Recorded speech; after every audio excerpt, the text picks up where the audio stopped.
नमस्कार. अधीरता आणि उतावीळपणा आपण केलेले सर्व प्रयत्न आणि परिश्रम वाया घालवू शकतात. तर संयमाचा एक क्षण मोठा अनर्थ टाळू शकतो. माणूस वाईट कृत्य करत असताना डावीकडे, उजवीकडे, मागे, पुढे चारी दिशांना बघतो. पण अंतर्मुख होऊन आत बघायला तेवढं विसरतो.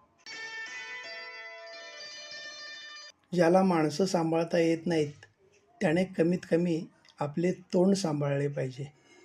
वेळ निघून गेल्यावर लोकांना कळते, जपले असते तर संपले नसते.